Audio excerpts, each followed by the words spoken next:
آپ سے گزارش ہے ای طب چینل کو سبسکرائب کر لیں اور بیل آئیکن کے بٹن کو دبا دیں تاکہ ہماری ہر آنے والی ویڈیوز آپ تک پہنچ پائے۔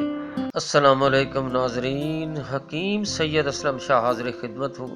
آج کی ویڈیو میں آپ کو قدرتی خوبیوں سے مالا مال جو صدیوں سے اپنی پہچان رکھنے والا درخت مورنگا، یہ وہ درخت ہے اوروں کو شفا بخشتا ہے خود دھوپ میں جلے۔ اکثر لوگ اسے سوہانجنا کے نام سے جانتے ہیں۔ مورنگا کے تمام حصوں کو علاج اور غذا کے طور پر استعمال کیا جاتا ہے۔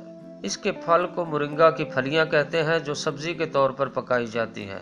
نوعمر پودے کی جڑوں کو سوہانجنا کی مولیاں کہتے ہیں جو اچار ڈالنے کے کام آتی ہیں۔ سوہانجنا کے پتوں کا پاؤڈر بنانے کے بعد خوبصورت پیکنگ میں مورنگا کے نام سے مہنگے داموں بازار میں فروخت کیا جاتا ہے۔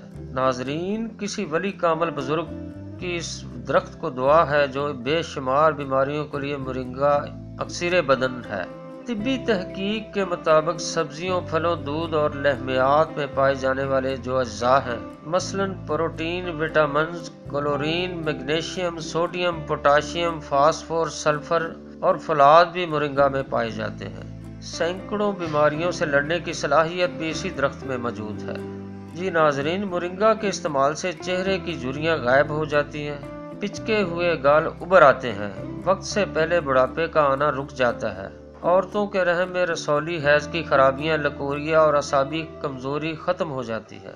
بانجھ عورت کے لیے بھی امید کی کرن ہے۔ شوگر، بلڈ پریشر، دماغی تھکاوٹ اور پیٹ کی تمام امراض کے لیے نہایت مؤثر ہے۔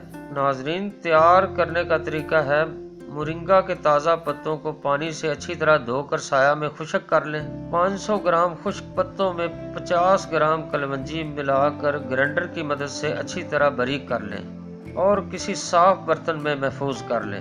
ترکیب استعمال ہے: چائے کا آدھا چمچ صبح و شام کھانا کھانے کے بعد ہمراہ تازہ پانی لیں۔ جی ناظرین، امید کرتا ہوں آج کی ویڈیو بھی آپ کو پسند آئی ہوگی۔ اجازت چاہتا ہوں، اللہ نے کے بعد۔